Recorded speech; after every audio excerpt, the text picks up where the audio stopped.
Gimana cara pengusaha fried chicken stop rugi konyol gara-gara karyawan numpahin minyak saat disaring? Cukup modal satu alat ini. Nah, kenapa proses menyaring minyak goreng sering berakibat fatal seperti minyak tumpah ke lantai karena meluap, minyak goreng terbuang sia-sia, area dapur jadi kotor dan licin, bahkan meningkatkan resiko kecelakaan kerja. Yang pasti, yang kayak gini menyebabkan produktivitas turun. Bahkan, karyawan enggan melakukan proses filter sesuai SOP. Karena yang kayak gini nih, apalagi terjadi berulang kali, bikin karyawan dapur nyari jalan pintas. Muncul perilaku seperti nggak mau nyaring minyak setiap hari, membuang minyak lebih cepat daripada nyaring, membuka keran sedikit-sedikit, melepas filter artinya nggak pakai saringan, atau bahkan melewati SOP. Ini yang paling parah. Dari sisi kita sebagai pengusaha, jelas boncos dan rugi. Bahkan, kita selalu bilang nih, berapa banyak minyak lagi yang terbuang hari ini? Harga minyak kan mahal ya sekarang, kalau tumpah terus ya laba saya habis. Terus kita juga bilang, masa cuma nyaring minyak aja selalu berantakan? Malah hasil nyaringnya juga beda-beda tiap shift. Ini SOP-nya nggak jalan ini.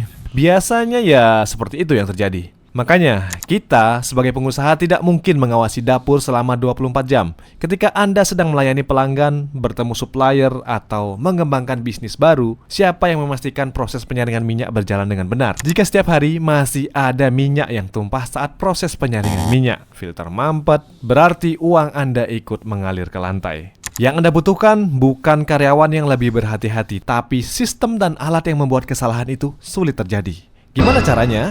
Masalah yang Anda alami ini juga banyak dialami beberapa pengusaha yang datang ke kita. Dan pastinya mereka ingin alat yang sederhana, mudah dipakai untuk filter minyak goreng saat closing outlet, sehingga pemborosan minyak bisa diminimalisir. SOP, jalan, dan karyawan pun ikut senang. Nah, ini adalah salah satu yang paling best seller untuk menguras, menyaring, dan memompa kembali ke deep fryer.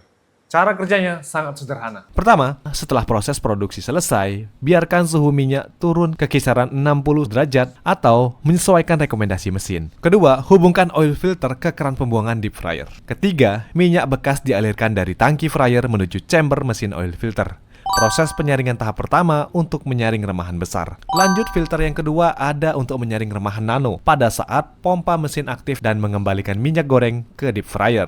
Jadi semua remahan mulai dari tepung halus, remahan ayam, kerak gosong, karbon hasil penggorengan itu disaring semua. Bisa dilihat ini remahan yang kita saring. Ini remahan besar dan yang ini hasil saring remahan nano. Yang notabene penyebab utama minyak cepat kotor dan rusak. Oke, bisa kita lihat juga saat kita menyaring minyak ke chamber mesin oil filter ya, minyak tertampung di dalam chamber yang dilindungi cover atau penutup. Sangat penting untuk menjaga minyak di dalam chamber agar tidak memercik ke lantai dan lebih aman karena ini fungsinya sebagai cover. Sistem pembersih dan perawatannya pun anti ribet. Untuk cleaning, karyawan cukup mencopot semua komponen secara teratur. Paper filter yang penuh kotoran halus cukup dibuang dan diganti yang baru. Jadi, mesin oil filter ini bukan hanya untuk menghemat penggunaan minyak, tapi juga membantu bisnis kita memiliki SOP yang rapi, biaya operasional yang lebih terkendali, dan hasil produk yang tetap terjaga setiap hari. Itulah alasan mengapa banyak pengusaha memilih menggunakan mesin oil filter Revon sebagai investasi untuk meningkatkan efisiensi dapur. Gimana? Penasaran? Atau mau langsung coba alatnya? Langsung aja hubungi konsultan kita dan atur jadwalnya.